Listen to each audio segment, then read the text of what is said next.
ازيكم عاملين ايه؟ وحشتوني جدا جدا. فيديو جديد النهارده. طبعا لأول مرة تشوف القناة ما تنسيش تدوسيلي لايك وتسيبيلي اشتراك من كلمة اشتراك اللي تحت الفيديو. ويلا بينا نبتدي الفيديو. النهارده كده هحضر كده الفطار معاكم الاول، بعد كده هنعمل كده الغداء مع بعض. غدانا النهارده اقتصادي وحلو وجميل. حطيت كده اول حاجة حتة زبدة كده صغيرة علشان عايزة اعمل كده بيض يعني، وكده فطار يكون كده حلو وجميل. بحب جدا في بعض الايام نعمل فطار كده حلو، علشان لما نكون مثلا هنتأخر كده في الغدا، فبحب اعمل فطار كده حلو. لما نكون مثلا نفطر الساعة 10 11 فبعمل فطار حلو، وبعد كده نتغدى غدا الساعة 3 4 كده. بس فقلت كده اعمل كده بيض. عملت كده بيض بفلفل اسود وملح، وحطيته كده على النار مع حتة زبدة او سمنة، وهسيبه كده على نار هادية لحد كده ما يستوي. بحب اعمله كده قرص يكون حلو. انا مستخدمة بيض بلدي، مش مزارع ولا حاجة، ده بيض بلدي. كنت اشتريت يعني، جبت 10 بيضات بلدي، وجبت نص طبق بيض مزارع يعني وكده. بس عملت كده قرص البيض كان تحفة بجد، وريحته جميلة قوي. الفلفل الأسود بيضيع الزفارة بتاعة البيض. قطعت كمان، قلت هقطع كده خيار، طبق كده خيار، وحطيت كده فلفل. وكمان هعمل كده كام بصلاية كده صغيرة كانوا عندي في التلاجة، اللي كانت يعني كانوا خلاص كده هيبوظوا يعني، فقلت كده اطلعهم اقشرهم. لو حبينا ناكل منهم، مش عاوزين خلاص براحتنا. قلت كده بدل ما يترموا يعني خسارة وكده. برضو كده قطعتهم كده وظبطتهم، وخليتهم كده 10 على 10. شلت طبعا كل حاجة، هم مفهومش ورق قوي. يدوب كده حاجة بسيطة قوي، علشان هم كان ليهم مدة في التلاجة معايا، فكانوا خلاص كده هيبوظ. فقلت قلت لهم تعالوا كده خلاص، مش تقعدوا اكتر من كده. قشرتهم طبعا وظبطتهم. عملت كده زي ما قلت لكم، خيار والفلفل والبيض. ده هيكون الفطار والعيش يعني. ما اعتقدش ان هو محتاج اكتر من كده. حابه تحطي جبن حطي، حابه تحطي اي حاجه تاني. انا بصراحه استكفيت بدول وكم واحده مخلل كده زي ما انتوا شايفين.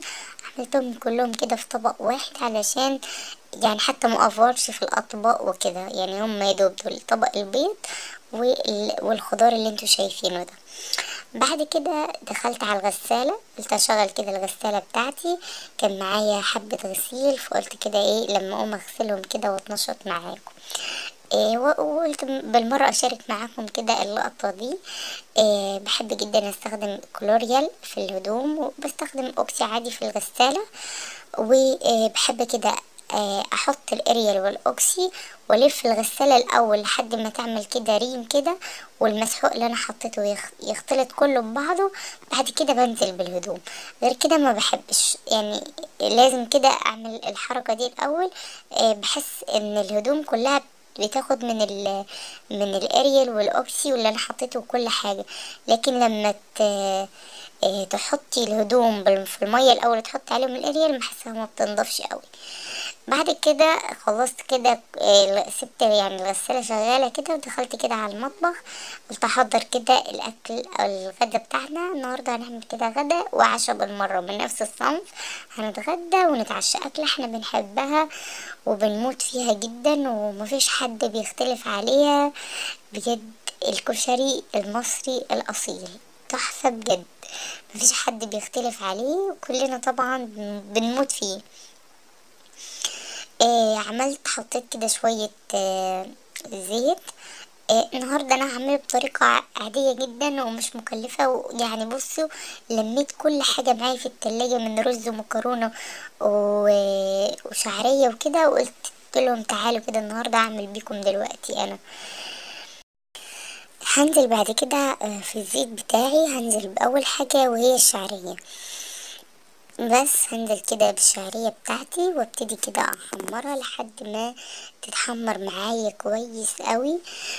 وحطيت كده الصلصة بتاعت الطماطم هنا جنبي، يعني انا حطيتها حية وكده. قطعت كمان مع حتة بنجر عشان تحمر يعني وكده. وهنا حطيت كده العدس بتاعي برضو علشان يتسلق. انا بسلقه نص سلقة بس، مبياخدش معايا وقت يعني، يدوب بيغلي غلوة واحدة وبطفي عليه النار، بسيبه في المية السخنة دي لحد ما اجي اخلص اكل، بديله غلوة كمان بيكون استوى، بصفيه بحطله الملح بتاعه، مش اكتر من كده، ومفيش اسرع من كده بجد. بس اول ما الشعرية بتاعتي احمرت حطيت عليها الملح بتاعي، بعد كده نزلت كده بالرز بتاعي بعد ما اديته كده تقليبة 10 على 10 تمام يعني وكده. وهنفضل نقلب كده في الرز والشعرية لحد ما الرز بتاعي ينشف من المية وكده، تلاقي لون الرز بتاعي كده ابيض شوية، وتكون كده ليه، تحسي كده شكله اتغير، فعشان يكون مفلفل معاكي وجميل.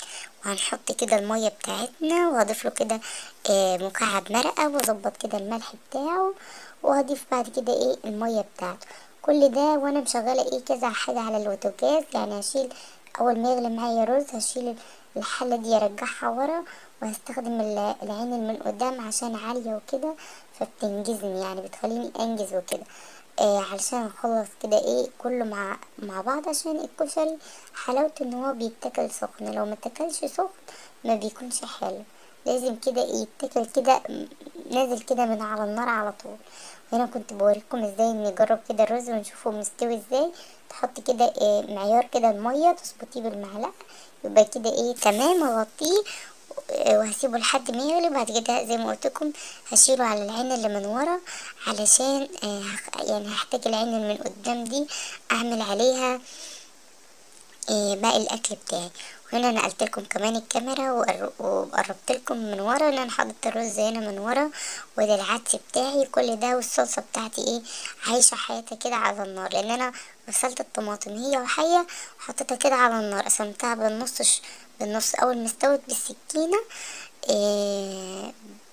من هي وفي الحل. بعد كده هضربها بالهاند بلندر، مش تاخد معايا وقت ولا مجهود. هنا كانت بصوا شكلها بقى عامل ازاي من كتر ما هي غليت قوي يعني واتسبكت كده، داخله في التسبيكه. هفضل اضرب فيها مع البنجر، حطيت حته بنجر، وعايزه اقول لكم البنجر خلى اللون بتاعها احمر جدا جدا، بس عايزه اقول لك كانت شويه صلصه بجد تحفه تحفه وخطيره، واللون بتاعها والقوام، والبنجر كده منزل السكر اللي فيه في الصلصه، مفيش اي حدوقيه للصلصه بجد. ومفيده طبعا، البنجر مفيد، فعلى قد ما تقدروا حاولوا تدخلوا اكلات يعني حاجات مفيده لاولادكم في الاكل، حتى من غير ما يحسوا او من غير ما يعرفوا او يتذوقوا الاكل ده، او يعرفوا انك انتي ضايفه الحاجه دي وهما مش بيحبوها. بس نزلت بالصلصة زي ما شايفينها، طبعا بهرتها فلفل اسود وكزبرة وملح ومكعب مرقة وسنة كمون وشطة وتوابل كده فراخ حلوة جدا، يعني بالطعم دي كده بتدي كده ريحة حلوة كده للصلصة بحسها. فقلت ابهرها كده واجهزها واسيبها تعيش حياتها تتسبك كده على النار لحد ما يعني اخلص باقي الاكل بتاعي. هعمل كده تقلية بصل وهضيف عليها حتة توم. جربي بجد تعملي التقلية بتاعتك بالبصل وتضيفي عليها حتة التوم وتشوحيه وتسيبيها لحد ما تنشف معاكي من بره. عايزة اقولك بتدي طعم رهيب للكشري، بتودي طعمه في حتة تانية. طبعا الصلصة دي انا بضيف لها ملعقتين كده من الخل او من الدقة اللي انا بعملها، يعني ممكن بقى بعمل الدقة وبفضي عليها ملعقتين كده، بتدي كده طعم كده للصلصة مميز وبيكون حلو. بعد كده نقلت العدس في الطاسة دي وبعد كده اخدت الطاسة دي عشان بحبها وبستخدمها، حطيت فيها زيت شوية زيت. بعد كده هنزل بالبصل بتاعي وهتك كده تقليب في البصل بتاعي، وهضيف عليه كمان حتة التوم. زي ما قلت لكم انا دقيت كام واحدة توم ورميتها مع البصل. في الاول كنت هعمل كده وارمي عليه الصلصة وتبقى كله في بعض، بعد كده قلت لا، انا هقلب كده البصل بالثوم لوحده واطلعه مقرمش واصفيه يعني بالمصفية وكده، واخلي الصلصة كده لوحدها. بجد كانت تحفة حلوة جدا جدا، جربوها انك تشوحي حتة تومة كده مع البصلة. عايزة اقولك ريحة البصلة نفسها بتكون مميزة وحلوة، وتشم ريحتها كده من اخر الدنيا بجد. بس هفضل اقلب كده في البصلة ايدي فيها عشان تحمر كلها في يعني مع بعض، مش الجوانب تحمر ويبقى اللي من جوه ابيض فتضطري تطفي النار عليه وتاخديه كده. لا، ايدي في البصلة ما سيبهاش عشان كلها تكون ايد واحدة وحمرة واحدة، يعني الحمار واحد، ما يكونش فيه جزء كده احمر وجزء لا لا، خليها ايدك واحدة. افضلي قلبي فيها على طول عشان تبقى حمرة كده كلها. خليكي يعني هتقفي عليها 10 دقايق، استحمليهم ال10 دقايق دول لحد كده ما تحمر معاكي وتكون كلها كده لون واحد وحلوة وجميل. تقدري تبهريها كده برضو بالدقيق وتقليها. بس انا بصراحة ما يعني بدل ما بهدل الدنيا والكلام ده، بستسهل خالص ان انا ابهرها، يعني اشوحها كده. لو معاكي نشا رشي عليها نشا على البصل قبل ما تحطيه. لا مش حابة خلاص. طبعا دي في سنة فلفل اسود، انتوا بتبهري البصل بتاعك مع الملح بيكون طعمه حلو كده، وفي القرمشة بتاعته بيكون طعمه كده مميز مقرمش كده، وريحة الفلفل الاسود باينة فيه. انا من الناس اللي بتحب الفلفل الاسود جدا جدا جدا، ما اقدرش استغنى عنه في المطبخ ولا في الاكل بتاعي. يعني انا اي حاجه بضيف لها فلفل اسود، حتى لو هي مش هتحتاج فلفل اسود انا لازم اضيف لها فلفل اسود. فبجد انا غريبه جدا في الموضوع ده، بس بجد انا بحب الفلفل الاسود جدا.